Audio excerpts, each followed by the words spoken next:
যে তাফসির রয়েছে। তো আমরা সূরা সফের তাফসির করব, আর যদি সময় হয় তাহলে সূরা জুমা, যেহেতু এই সূরাগুলি ছোট ছোট। তো সূরা সফ অবতীর্ণ হওয়ার পিছনে যে কারণ, সে কারণটা হলো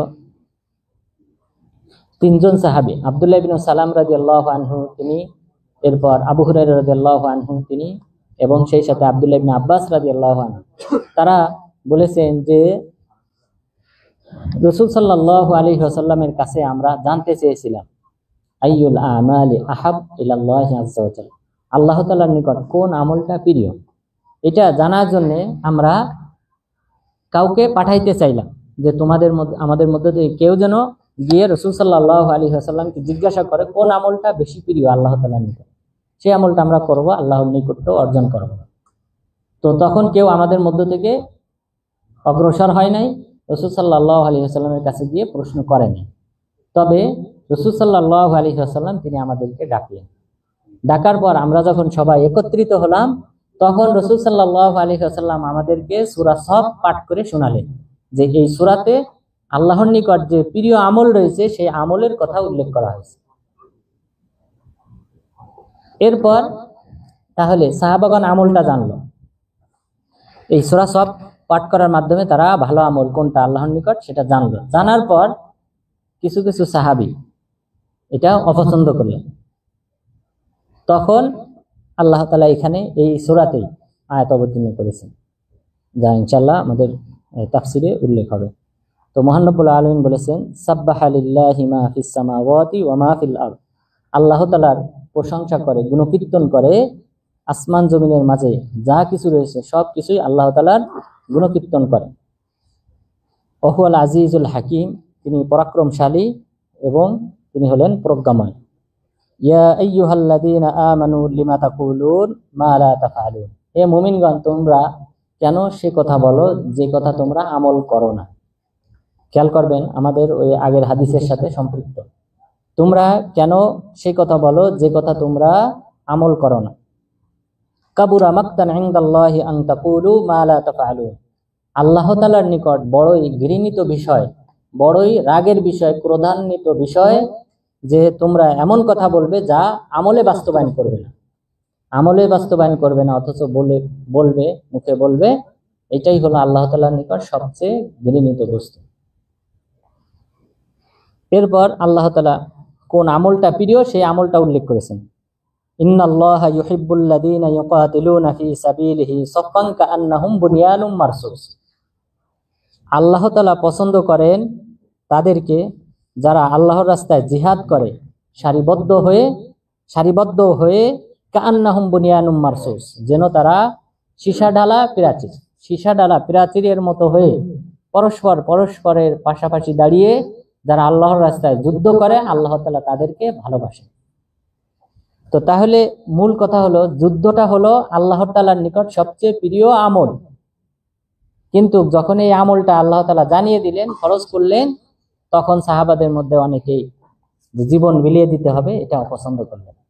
তখন আল্লাহ তাআলা কিন্তু ওই প্রথম আয়াত অবতীর্ণ করলেন যে ইয়া আইয়ুহাল্লাযীনা আমানু লিমা তাকুলুন মা লা তাফআলুন, হে মুমিনগণ কেন তোমরা সে কথা বলো যে কথা তোমরা আমল করো না। অর্থাৎ তোমরাই তো জানতে চেয়েছিলে যে কোন আমলটা আল্লাহর নিকট বেশি প্রিয়, সেই আমল তো তোমাদেরকে জানিয়ে দেওয়া হলো, আল্লাহর রাস্তায় জিহাদ করা, প্রাচীরের মতো ঐক্যবদ্ধ হয়ে যুদ্ধ করা, এটাই হলো আল্লাহ তাআলার নিকট সবচেয়ে বেশি প্রিয়, কিন্তু তারপরও কেন তোমরা আমল করো না। তাহলে কথা কাজে মিল থাকতে হবে, তা না হলে এটাই হলো আল্লাহ তাআলার নিকট সবচেয়ে ঘৃণিত বস্তু। এরপর আল্লাহ তাআলা মুসা আলাইহিস সালাম সম্পর্কে এবং ঈসা আলাইহিস সালাম সম্পর্কে আলোচনা করেছেন। ওয়া ইয ক্বালা মূসা লিকওমিহি ইয়া কওমি লিমা তু'যুনানি ওয়া ক্বাদ তা'লামুনা আন্নী রাসূলুল্লাহি ইলাইকুম, স্মরণ করো সেই সময়ের কথা যখন মূসা আলাইহিস সালাম তার সম্প্রদায়ের লোকদেরকে বলেছিলেন যে হে আমার সম্প্রদায় কেন তোমরা আমাকে কষ্ট দাও, অথচ তোমরা জানো যে আমি আল্লাহ তাআলার পক্ষ থেকে তোমাদের কাছে প্রেরিত হয়েছি, আল্লাহ তাআলা আমাকে রাসূল হিসেবে তোমাদের কাছে প্রেরণ করেছেন, এই কথা জানার পর কেন তোমরা আমাকে কষ্ট দাও। কষ্ট দেওয়ার মধ্যে অনেকগুলি ছিল, তারা মূসা আলাইহিস সালামের নির্দেশনা অমান্য করত, অনেক দিক থেকে অমান্য করেছে। তার মধ্যে কষ্ট দেওয়ার মধ্যে একটা ছিল, যেমন তারা গোবৎসের পূজা শুরু করেছিল। এরপর তারা মুসা আলাইহিস সালামকে আদ্রা বলতো। আদ্রা মানে যার অন্ডকোষ একটা ছোট, অথবা মুসা আলাইহিস সালাম ধবল রোগে আক্রান্ত, শ্বেত রোগে আক্রান্ত, এই জাতীয় কথা তারা প্রচার করত। এরপর আপনারা জানেন আল্লাহ তাআলা তাকে এই হাত থেকে মুক্তি দিয়েছিলেন। তিনি একদা বিবস্ত্র অবস্থায় গোসল করতেছিলেন। গোসল শেষ করে তিনি কাপড় যখন নেবেন, তখন ওই কাপড়টা একটা পাথরের উপর ছিল। এই পাথর ছুটে চলে বনু ইসরায়েলের যে সমাবেশ ছিল সেখানে গিয়ে থেমে যায়। তখন বনু ইসরায়েল লোকজন দেখতে পায় যে না, আল্লাহ তাআলা তাকে উত্তম আকৃতিতে সৃষ্টি করেছেন, এখানে কোনো ত্রুটি নাই। তখন তারা বুঝতে পারে আল্লাহ তাআলা তাকে তাদের এই কষ্ট দেওয়া থেকে মুক্তি দান করেছিলেন এইভাবে। তো তাহলে বনু ইসরাইল মুসা আলাইহিস সালামকে নানানভাবে কষ্ট দিয়েছিল, তার কথা অমান্য করত। ফালাম্মা আযাগু আযাগাল্লাহু কুলুবাহুম, যখন তারা নিজেরা পথভ্রষ্ট হলো, আল্লাহ তাআলা তখন তাদের অন্তরকেও বক্র করে দিলেন। ওয়াল্লাহু লা ইয়াহদিল কওমাল ফাসিকিন, আল্লাহ তাআলা ফাসিক সম্প্রদায়কে হেদায়েত দেন। যারা পাপাচারে লিপ্ত, কবিরা গুনাহে লিপ্ত, এই সকল ব্যক্তিদেরকে আল্লাহ তাআলা কখনোই হেদায়েত দেন না। وإذ قال عيسى ابن مريم يا بني إسرائيل إني رسول الله إليكم مصدقا لما بين يدي من التوراة ومبشرا برسول يأتي من بعد اسمه أحمد। স্মরণ করো ঈসা আলাইহিস সালামের কথা, যখন তিনি তার সম্প্রদায়কে, বনি ইসরাইলকে, ইহুদিদেরকে তিনি বলেছিলেন যে আমি আল্লাহ তাআলার পক্ষ থেকে রাসূল হিসেবে তোমাদের কাছে প্রেরিত হয়েছি, মুসাদ্দিকাল লিমা বাইনা ইয়াদাইয়া মিনাত তাওরাত, আমার পূর্বে যে তাওরাত কিতাব দেওয়া হয়েছিল সেই কিতাবের সত্যায়নকারী রূপে আমাকে প্রেরণ করা হয়েছে।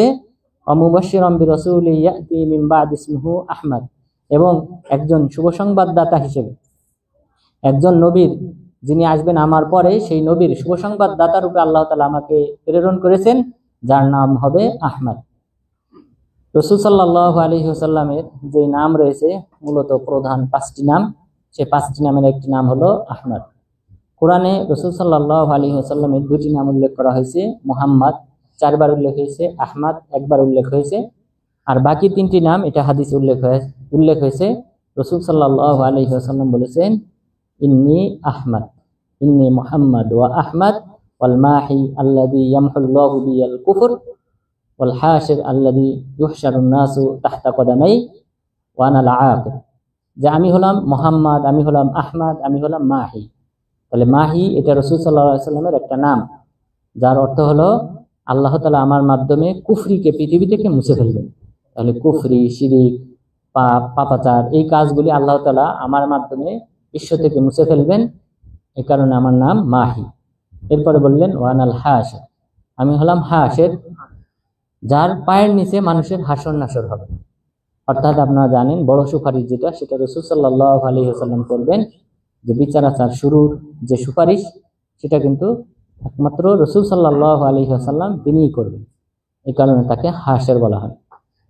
এরপর তিনি বললেন ওয়ানাল আকিব আল্লাযী লা নাবিয়্যা বা'দা, আমি হলাম আকিব, এবং এর অর্থ হলো যার পরে আর কোনো নবী নেই।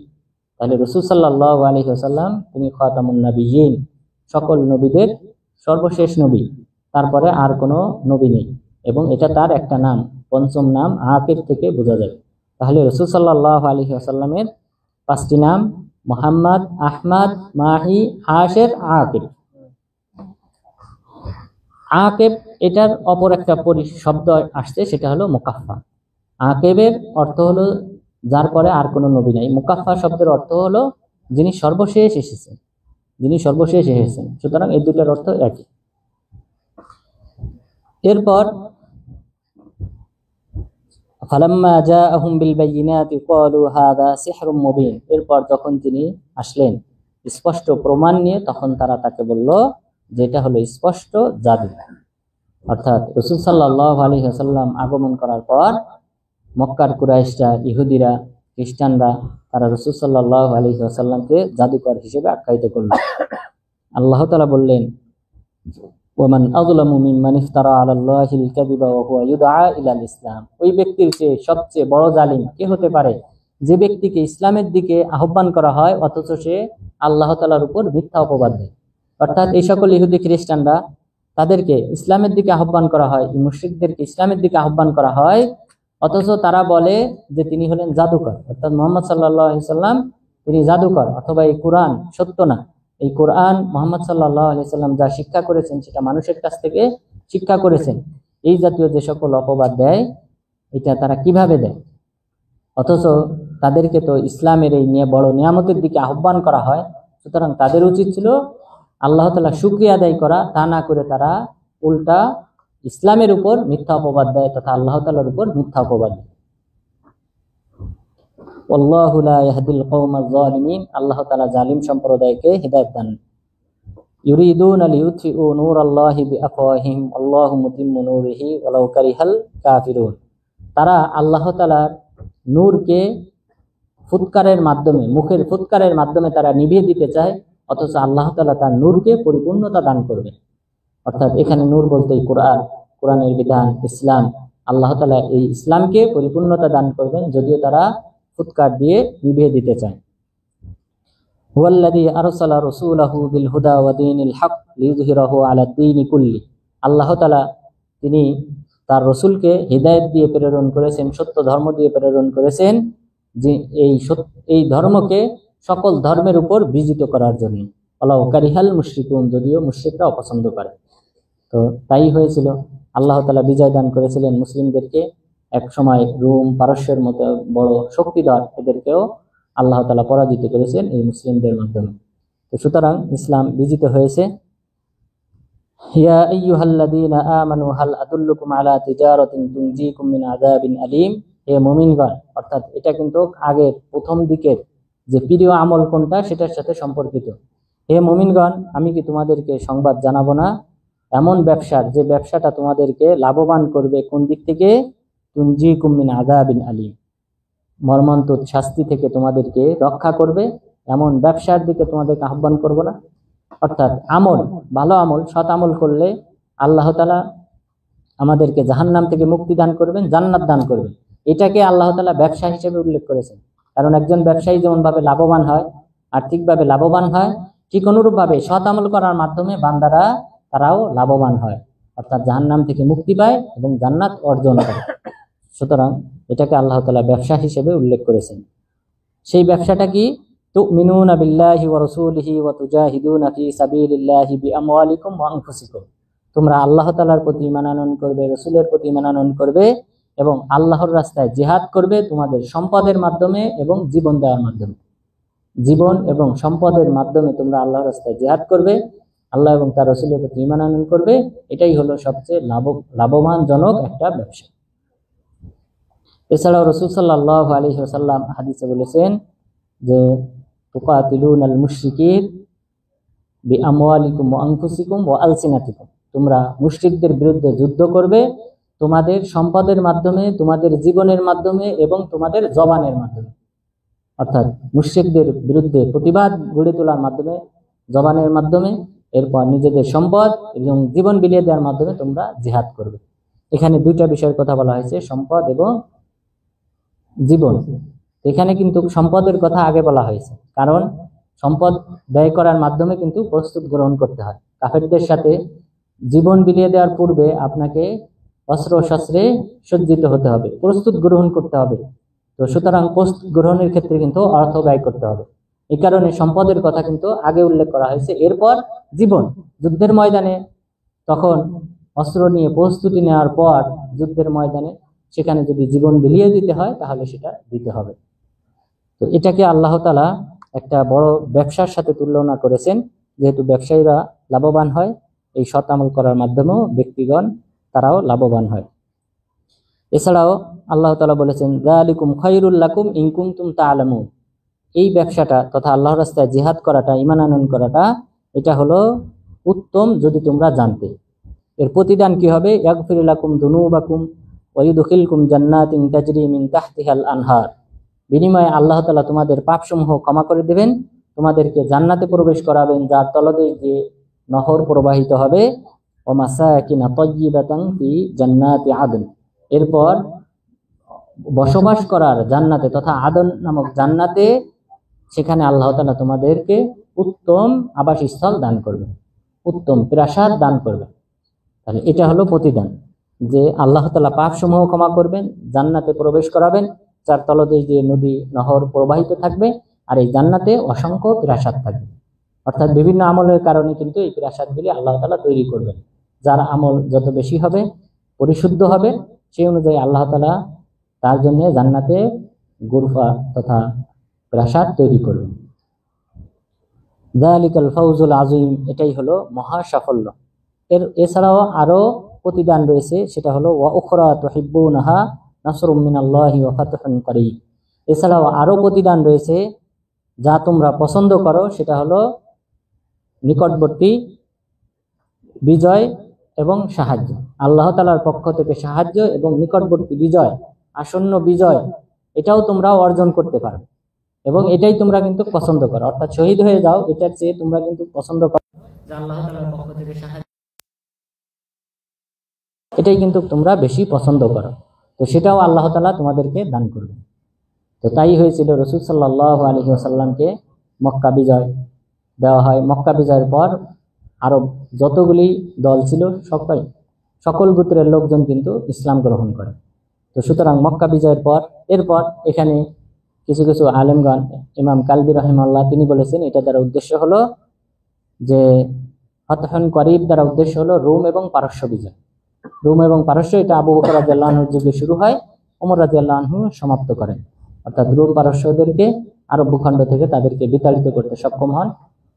পারস্যদের সম্পূর্ণ অঞ্চল মুসলিমদের করায়ত্ত হয়, আর রোমের সিরিয়া সহ এই অঞ্চলগুলি সব মুসলিমদের করায়ত্ত হয়। ওয়াবাশশিরিল মুমিনিন, আপনি মুমিনদেরকে শুভ সংবাদ দান করুন। ইয়া আইয়ুহাল্লাযীনা আমানু কুনু আনসারাল্লাহি কামা ক্বালা ঈসা ইবনু মারইয়াম লিল হাওয়ারিয়িন মান আনসারি ইলাল্লাহ। হে মুমিনগণ, তোমরা আল্লাহ তাআলার সাহায্যকারী হও, যেমন ভাবে ঈসা ইবনু মারইয়াম তিনি তার সাথীদেরকে বলেছিলেন যে তোমাদের মধ্যে কে আছে যে আল্লাহ তাআলাকে সাহায্য করবে, যে কে আছে আমাকে আল্লাহ তাআলার হাওয়ারিয়ুনা নাহনু আনসারুল্লাহ। তখন তার সাথীগণ সাহাবাগণ তারা বলেছিলেন আমরাই আল্লাহ তাআলার সাহায্যকারী। ফাআমানাত তাইফাতুম মিন বানি ইসরাঈল ওয়া কাফারাত তাইফা। তখন বনি ইসরাইলের মধ্য থেকে একদল ঈমান আনয়ন করেছিল, আরেক দল কুফরি করেছিল। একদল ঈমান আনয়ন করে এবং আরেক দল কুফরি করে। ফাআইয়াদনাল্লাযীনা আমানু আলা আদুবিহিম ফাআসবাহু যাহিরিন। এরপর আমি সাহায্য করেছিলাম যারা ঈমান আনয়নকারী তাদেরকে তাদের শত্রুদের বিরুদ্ধে, ফলে ফাআসবাহু যাহিরিন, তারা বিজয়ী হলো। তো এই বিষয়টা যে ঈসা আলাইহিস সালাম তিনি তার সাথীদেরকে বলেছিলেন তোমাদের মধ্যে কে আছে আমাকে সাহায্য করবে, তো রাসূল সাল্লাল্লাহু আলাইহি ওয়াসাল্লাম তিনিও এমনটা করেছিলেন। তিনিও মক্কি জীবনে তিনি হজের মৌসুমে সেখানে যে 5টি বাজার ছিল ইত্যাদি বাজারগুলিতে গিয়ে তিনি সর্বদা মানুষদেরকে বলতেন মাই ইয়াহমিলুনি ইলা কওমিহি লিউবাল্লিগা রিসালাত রাব্বি ফাইন্না কুরাইশান কদ মানাউনি। তোমাদের মধ্যে কে আছে আমাকে আশ্রয় প্রদান করবে, তার কওমের কাছে আশ্রয় প্রদান করবে, তার কওমের কাছে নিয়ে যাবে এবং সেখানে আশ্রয় প্রদান করবে যেন আমি আমার রবের বাণী প্রচার করতে পারি, কেননা কুরাইশরা আমাকে বাধা প্রদান করে। এইভাবে রাসূল সাল্লাল্লাহু আলাইহি ওয়াসাল্লাম হাজীদের সাথে সাক্ষাৎ করতেন, বিভিন্ন গোত্রের লোকজনের কাছে তিনি এটা বলতেন। বিভিন্ন লোকজন আশ্বাস দিত, কিন্তু চূড়ান্তভাবে এই আশ্বাসটা তিনি পেয়েছিলেন এই মদিনাবাসীর কাছ থেকে। মদিনা থেকে আউস এবং খাজরাজ গোত্রের এই ব্যক্তিগণ তারা সর্বপ্রথম বাইয়াতুল আকাবাতে প্রথম 12 জন তারা কি করেন, বায়াত করেন। 12 জন তারা প্রতিজ্ঞাবদ্ধ হন যে আল্লাহ রাসূল আপনাকে আমরা সাহায্য করব এবং মদিনায় আপনি যদি আসেন আমরা আপনাকে নিরাপত্তা দেব। পরের বছর 70 জন তারা পাহাড়ের পাদদেশে গভীর রাতে তারা রাসূল সাল্লাল্লাহু আলাইহি ওয়াসাল্লামের হাতে বায়াত করেন। বায়াত করার পর আশ্বস্ত করেন যে আল্লাহ রাসূল আপনি আমাদের মাঝে যদি আসেন আমরা আপনাকে নিরাপত্তা দেব এবং আপনার পাশে থাকব। এরপর থেকে রাসূল সাল্লাল্লাহু আলাইহি ওয়াসাল্লাম সাহাবাদেরকে মদিনাতে হিজরত করার নির্দেশ দেন। মদিনাতে হিজরত করতে শুরু করেন সাহাবাগণ এবং মুসাব বিন উমাইর তিনি প্রথম হিজরত করেন। এরপর ওমর ইবনুল খাত্তাব অন্যান্যরা আসেন, আসার পর দাওয়াতি কাজ করেন এবং প্রতিটি ঘরে ঘরে মুসলিম তৈরি হয়। এরপর রাসূল সাল্লাল্লাহু আলাইহি ওয়াসাল্লাম এই সাহাবাদের দেওয়া প্রতিশ্রুতি অনুযায়ী, আর ওই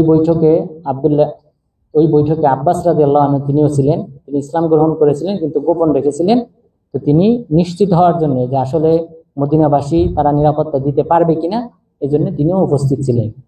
এরপর যখন নিশ্চিত হন, তারপরে আল্লাহ তাআলা হিজরত করার অনুমতি দেন। এরপর তিনি মদিনায় হিজরত করেন। সুতরাং কতাদা রাহিমাহুল্লাহ তিনি বলেছেন যে ঈসা আলাইহিস সালাম যে আহ্বানটা করেছিলেন তার সাহাবাদের কাছে, সেই আহ্বান রাসূল সাল্লাল্লাহু আলাইহি ওয়াসাল্লাম করেছিলেন এবং তিনি পেয়েছিলেন। এই কারণে আল্লাহ তাআলা অসংখ্য আয়াত এই আনসার এবং মুহাজির সাহাবাদের ব্যাপারে আল্লাহ তাআলা অবতীর্ণ করেছেন। তাহলে এই সূরাতে আমরা যে কয়েকটি বিষয় জানতে পারলাম, যে তার মধ্যে অন্যতম হলো যে সাহাবাদের একটা বড় একটা আগ্রহ ছিল ভালো আমল জানা সম্পর্কে। আল্লাহ তাআলার নিকট কোন আমলটা বেশি প্রিয়, আল্লাহ তাআলা সেটা বললেন যে সবচেয়ে বেশি প্রিয় হলো জিহাদ। আপনি যদি জিহাদের কথা চিন্তা করেন, জিহাদটা কেন ফরজ করা হয়েছে? ইসলামের প্রসারের জন্য জিহাদ ফরজ করা হয়েছে। যে কাফেররা বাধা হয়ে দাঁড়ায় ইসলাম প্রচারে, সেই শক্তিকে ভাঙ্গার জন্য জিহাদকে ফরজ করা হয়েছে। আপনি যদি কল্পনা করেন, আমরা বাংলাদেশিরা ৬,০০০ কিলোমিটার দূরে, এখান থেকে মদিনা থেকে ৬,০০০ কিলোমিটার দূরে থাকা সত্ত্বেও আমাদের সেই সব অঞ্চলে কিভাবে ইসলাম পৌঁছেছে। এখানে সিন যেটা পাকিস্তানে বর্তমানে, সেখানে হাজ্জাজ বিন ইউসুফের সময়ে ৯৪ হিজরিতে সেখানে কি হয়, মুসলিমদের আক্রমণ হয়, সেখানে রাজা দাহিরের বিরুদ্ধে আক্রমণ হয়, মুসলিমদের জয় হয়। এভাবেই কিন্তু ইসলাম এক সময় প্রবেশ করেছে ধীরে ধীরে। এরপর ব্যবসায়ী যারা আছে তারা কিন্তু প্রবেশ করেছে। তো জিহাদ হলো ইসলাম প্রচারের অন্যতম একটা মাধ্যম। যদি আপনি মনে করেন বর্তমান যে ইরাক, এই ইরাকে, এরপর ইরান, এরপর সিরিয়া, এই দুই অঞ্চলে এখানে থাকতো, অর্থাৎ তাবুক যেটা সৌদি আরবের বর্তমান একটা বিশাল একটা অঞ্চল, এই তাবুক সহ এই অঞ্চলগুলি কিন্তু রোমের আন্ডারে ছিল, ইটালি। সেই ইটালি থেকে এসে তারা কিন্তু এখানে শাসন করত। এখানে যদি জিহাদ না থাকতো, আপনার কি মনে হয় এই অঞ্চলগুলিতে ইসলাম পৌঁছাইতো? এত পরাশক্তি ছিল তারা। তো সেই সকল পরাশক্তির বিরুদ্ধে যুদ্ধ আল্লাহ তাআলা ফরজ করেছিলেন ইসলাম প্রচারের জন্য। এটা ছিল আল্লাহ তাআলার নিকট প্রিয় আমল, এবং এটা অনেক সাহাবার কাছে তারা জানতে চেয়েছিলেন কোন আমলটা প্রিয়। যখন জানতে পারলেন অনেক এটা অপছন্দ করে জীবন, তখন আল্লাহ তাআলা আয়াত অবতীর্ণ করলেন যে কেন তোমরা সে কথা বলো যে কথা তোমরা আমল করো। এটা হলো আল্লাহ তাআলার নিকট সবচেয়ে বেশি ঘৃণিত। তো সুতরাং আল্লাহ তাআলা যেন আমাদেরকে আল্লাহ তাআলার এই দ্বীনকে প্রচার প্রসারের জন্য যদি জিহাদ করতে হয়, আল্লাহ তাআলা যেন আমাদেরকে সেই তৌফিক দান করেন। আমিন। আকুলু কাউলি হাযা ওয়াস্তাগফিরুল্লাহ লি ওয়া লাকুম ওয়া লিসাইরিল মুসলিমিন।